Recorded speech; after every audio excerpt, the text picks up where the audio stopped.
Good evening and welcome to this evening's performance from Season 7 of the Center for the Less Good Idea. Some of you have been here since early afternoon, and this is the third of a marathon, so thank you for sticking with us.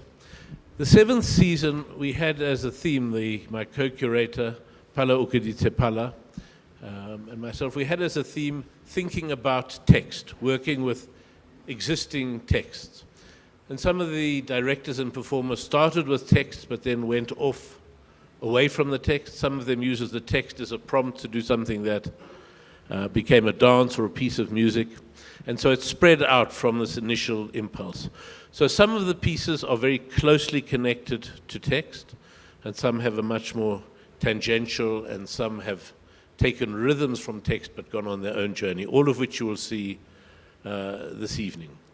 Two of the authors that we have tonight is Franz Kafka, whose short story begins the evening, and then there's a reference to a Rilke poem that comes partly out of the Kafka. Then the two other pieces, the Zondo Requiem, which will explain itself when you see it, and then participation, a concert by two of the musicians who've been part of the season, performing in many different things, and this is their third performance today. So thank you to them for their energy and strength to keep going all day. But we hope we all have a great evening. Thank you.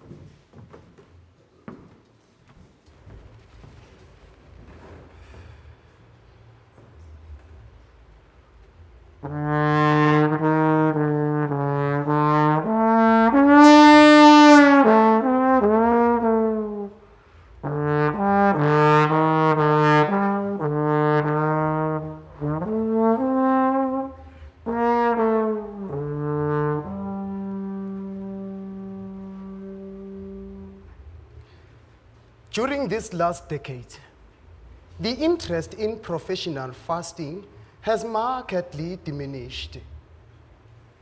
It used to pay very well to stage such great performances under one's own management, but today that is quite impossible.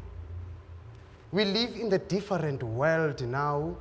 At one time, the whole town took a lively interest in the fasting showman. From day to day of his fast, the excitement mounted. Everybody wanted to see him at least once a day.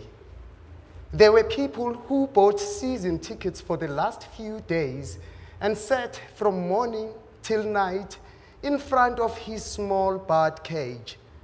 Even in the night time, there were visiting hours when the whole effect was heightened by torch flares. Children stood open-mouthed, holding each other's hands for greater security, marveling at him as he sat there, pallid in black ties, with his ribs sticking out so prominently, not even on a seat, but down among straw on the ground, sometimes giving a courteous nod, answering questions with a constrained smile, or perhaps stretching an arm through the bars so that one might feel how thin it was, and then again withdrawing deep into himself. Besides casual onlookers, there were also relays of permanent watchers selected by the public, usually butchers, strangely enough, and it was their task to watch the fasting showman day and night, 3 of them at a time, in case he should have some secret recourse to nourishment. This was nothing but a formality instituted to reassure the masses, for the initiates knew well enough that during his fast, the artist would never, in any circumstances, not even under a forcible compulsion, swallow a smallest morsel of food. The honor of his profession forbade it. No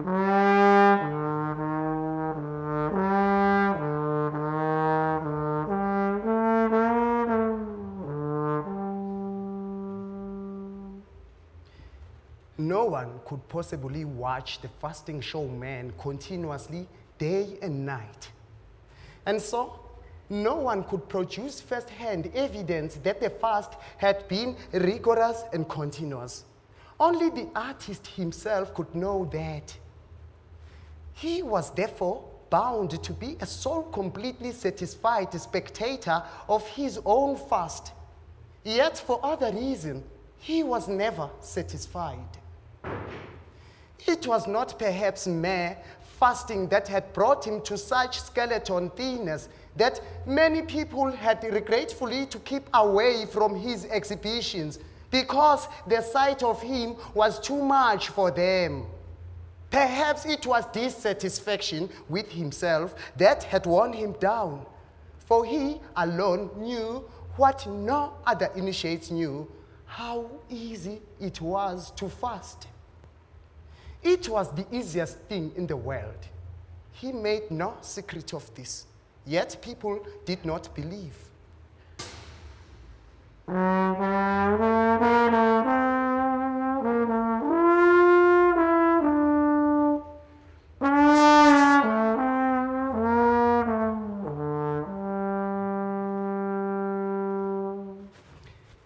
The longest time he could fast was fixed by his impresario at 40 days.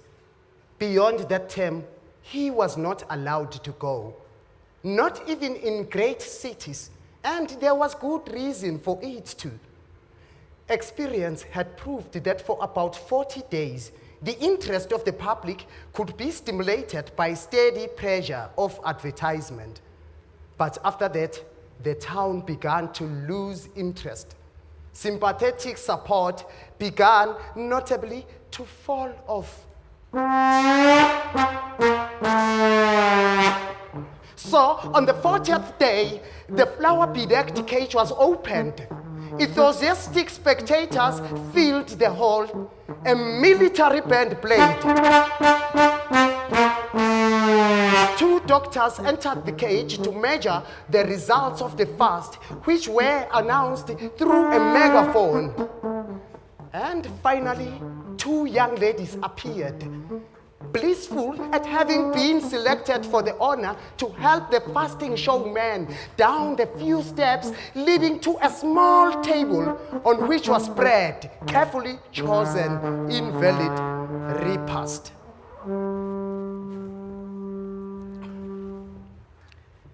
And at this very moment, the artist always turned stubborn. His public pretended to admire him so much. Why should it have so little patience with him? If he could endure fasting longer, why shouldn't the public endure it? Besides, he was tired.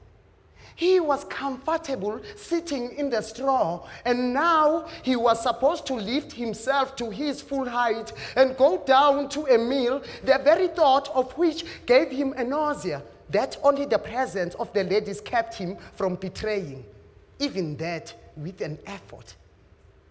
And he looked up into the eyes of the ladies, who were apparently so friendly, and in reality so cruel, and shook his head, which felt too heavy on its strandless neck.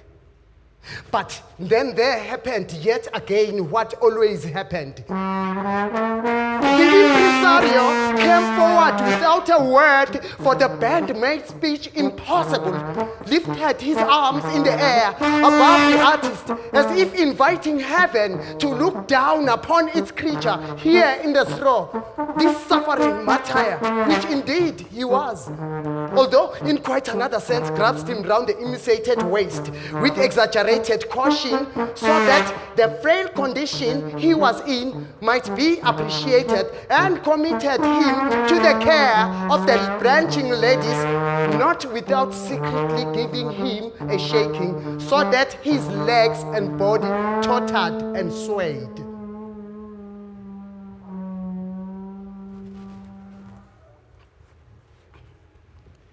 So he lived for many years with small regular intervals of recuperation, honored by the world.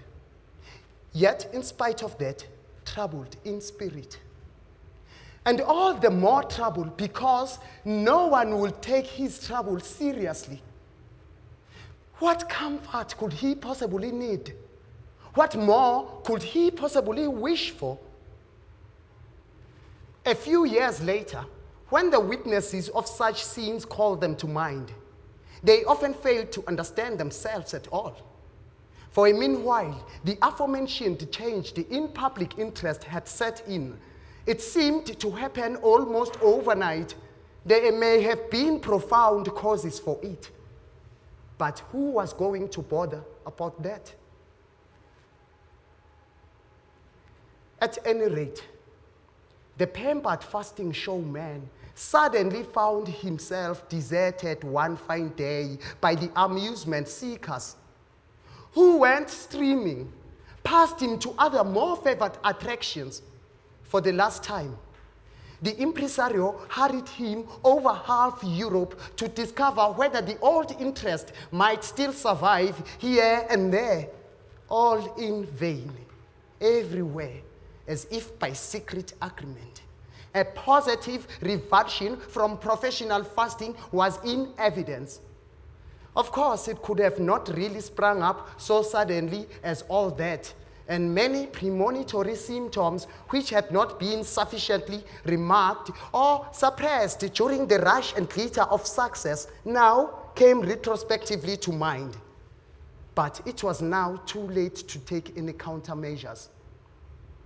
Fasting will surely come into fashion again at some future date. Yet, that was no comfort for those living at the present. What then was the fasting showman to do?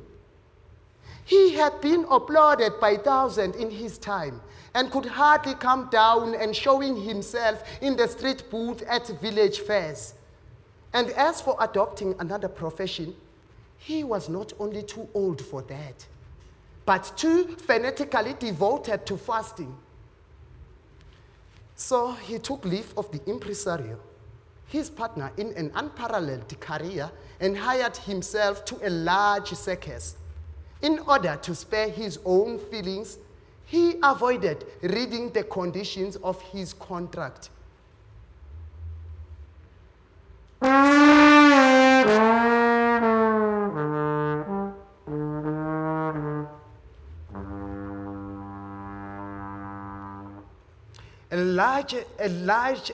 A large circus with its enormous traffic in replacing and recruiting men, animals, and apparatus can always find a use for people at any time, even for a fasting showman, provided, of course, that he does not ask too much.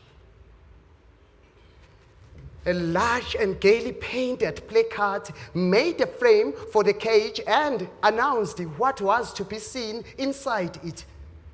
When the public came thronging out in the intervals to see the animals, they could hardly avoid passing the fasting showman's cage and stopping there for a moment.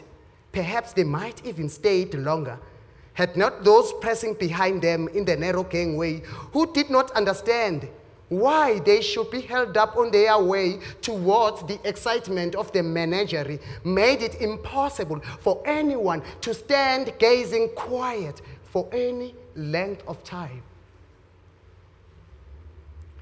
At first, he could hardly wait for the intervals. It was exhilarating to watch the crowd come streaming his way until only too soon, not even the most obstinate self-deception clung to almost consciously could hold out against the fact. The conviction was borne in upon him that these people, most of them, to judge from their actions again and again, without exception, were all on their way to the menagerie. Perhaps, said the fasting showman to himself many a time, things would be little better if his cage was set not quite so near the menagerie. That made it too easy for people to make their choice, to say nothing of what he suffered from the stench of the menagerie, the animal's restlessness by night, the carrying past of raw lumps of flesh for the beast of prey, the roaring at feeding times, which depressed him continually.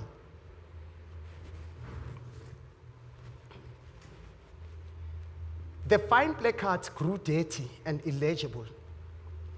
They were torn down. The little notice board telling the number of fast days achieved, which at first was changed carefully every day, had long stayed at the same figure. Even for after the few weeks, this small task seemed pointless to the staff. And when once in the time, some leisurely passerby stopped and made merry over the old figure on the board, and spoke of swindling that was in its way the stupidest lie ever invented by indifference and inborn malice, since it was not the fasting showman who was cheating. He was working honestly, but the world was cheating him of his reward. More days went by. However, that too came to an end. An overseer's eye fell on the cage one day, and he asked the attendants why this perfectly good cage should be left there, standing unused with dirty straw inside it. Nobody knew, until one man, helped out by the notice board, remembered about the fasting showman. "I always wanted you to admire my fasting," said the fasting showman. "We do admire it," said the overseer affably. "But you shouldn't admire it," said the fasting showman. "Well, we don't admire it," said the overseer. "But why shouldn't we admire it?" "Because I have to fast. I can't do anything else," said the fasting showman. "What a fellow you are," said the overseer. "But why can't you do anything else?" "Because," said the fasting showman, leading with his head with pest, as if for a kiss right into the overseer's ear, so that no syllable might be lost. I couldn't find any food I liked. If I had found any, believe me, I should have made no bones about it and starved myself like you or anyone else." They buried the fasting showman, straw and all. Into the cage, they put a young panther. Even the most insensitive felt it refreshing to see this wild creature leaping around the cage that had so long been dreary. The panther was all right. The food he liked was brought him without hesitation by the attendants. He seemed not even to miss his freedom. His noble body, furnished almost to bursting point with all that it needed, seemed to carry freedom around with it too. Somewhere in his jaw, it seemed to lack, and the joy of life streamed with such ardent passion from his throat that for the onlookers, it was not easy to stand the shock of it. But they braced themselves, crowded round the cage, and did not want ever to move away.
His vision from the constantly passing bars have grown so weary that it cannot hold anything else. It seems to him there are 1,000 bars, and behind the bars, no world. As he paces in cramped cycles over and over and over, the movement of his powerful soft stride is like a ritual dance around a center in which the mighty will stands paralyzed. Only at time, the curtain of the pupil lifts quietly. An image enters in, it goes down through the tense, arrested muscles, it plunges into the heart and is gone.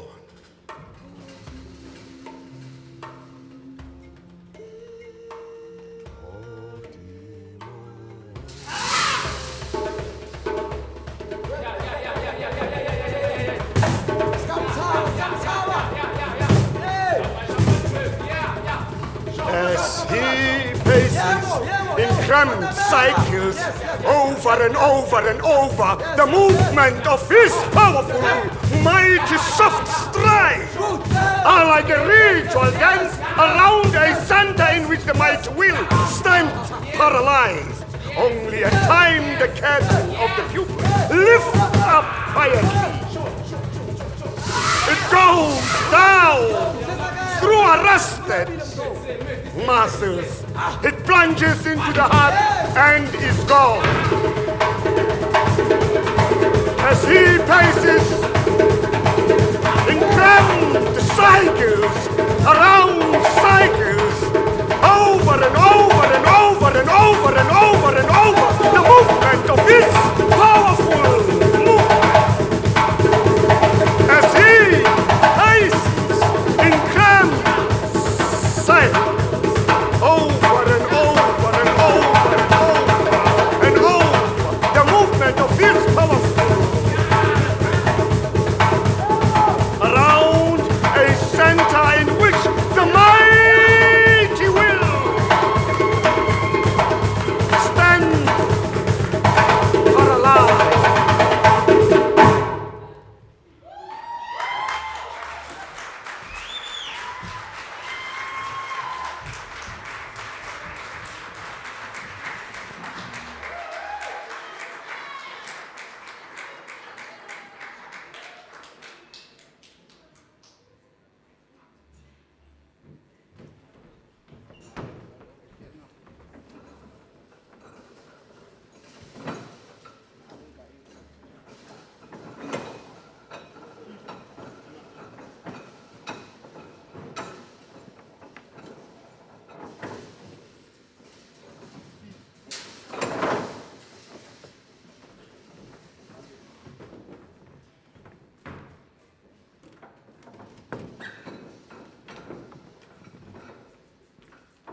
Ophelia Hlatwayo, solemnly swear to tell the whole truth and nothing but the truth, so help me God.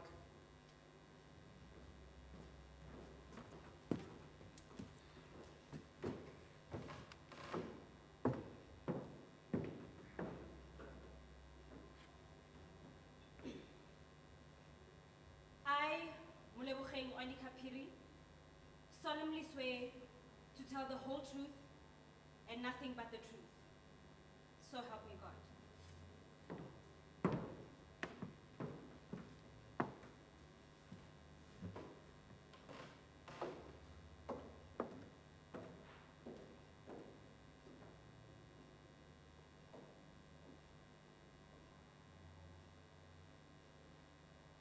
I, Asanda, Sendi, Anabe, solemnly swear to tell the whole truth and nothing but the truth. So help me God.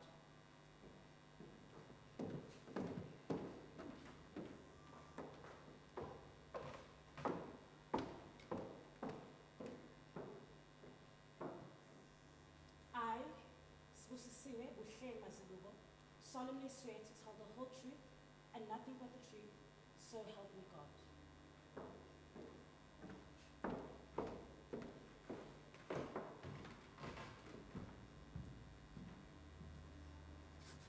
I, Sbahle Prosper Magena, solemnly swear to tell the whole truth, nothing but the truth, so help me God.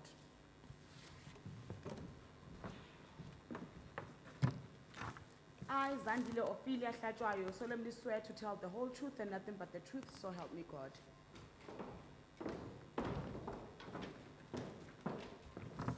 I, Sibusisiwe Uhlema Zibuko, solemnly swear to tell the whole truth and nothing but the truth, so help me God.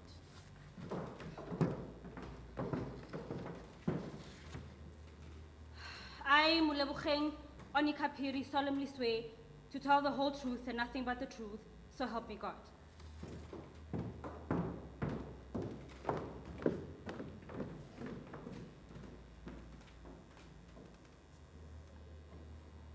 I, Asanda, Sendi, Hanabe, solemnly swear to tell the whole truth and nothing but the truth, so help me God.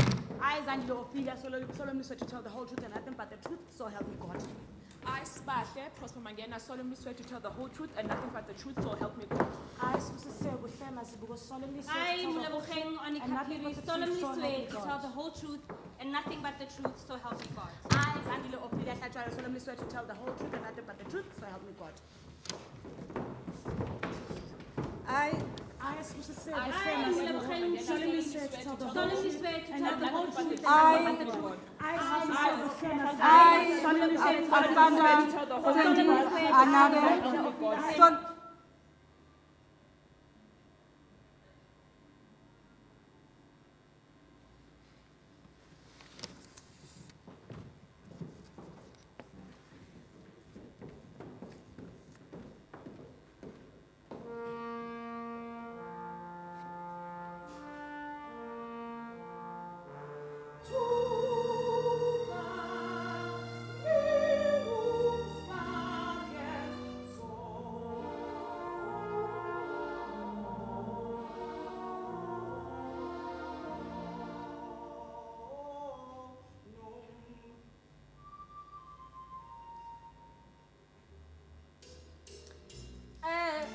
Che, Nele Laboraro, ne re tswa go lo reka dijo, re fitile roboto ya mathomo, ra feta roboto ya bobedi, roboto ya boraro ra ema.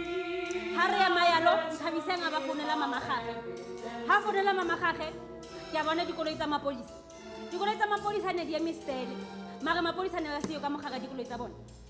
Ha o lebella ka mo ntlheng e, re bone bontate ba bang ba theoga so, ba theoga ba siana, ba theoga ba tshwere matlapa.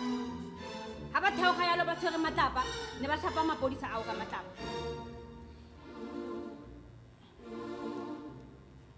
E be le gore ha ba ba betha yalo ka matlapa, mapodisa le bone ba kena ka mo dikoloing tsa bona. ha ba kena mo dikolong tsa bone yalo ba thoma go tshaba le rona ba se ba eme go dirobotong ra kena mo dikolong tsa rona ra tsamaya ka gore ne ba shapa mapolisa ao ka matlapa ne ba shapa mapolisa ka matlapa ne ba shapa ka matlapa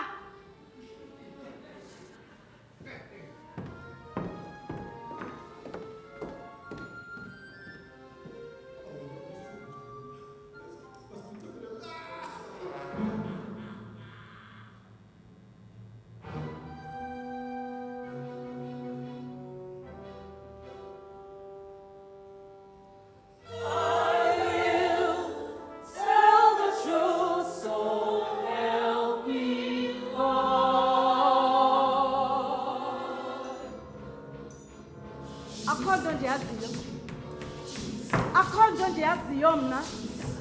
Hayibo ibindim umuntu abephayana hayi nina. Ngoku nifuna ntoni? Bethingani akhonto ndiyaziyo mna. Akhonto ndiyaziyo. Ibindim umuntu abephayana hayi nina ngoku nifuna ntoni? Dithi akhonto ndiyaziyo. Nifuna ntoni kanye? Ibindim umuntu abephayana hayi nina. Ngoku nifuna ntini? Dithini? Akhonto ndiyaziyo. Akhonto ndiyaziyo mos. So tell me now, or free me.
Massimo.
kamino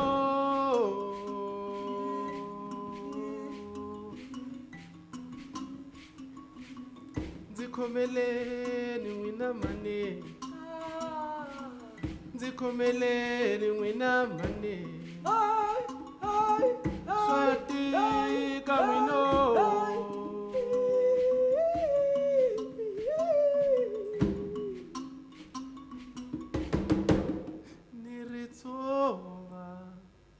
Niritova nyonga niritova Niritova nyonga niritova Niritova nyonga niritova Niritova nyonga niritova nyonga lenzi ritova nyonga niritova Niritova nyonga niritova nyonga lenzi ritova nyonga niritova Niritova nyonga niritova nyonga lenzi ritova nyonga niritova Niritova nyonga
Tuana. What?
Thank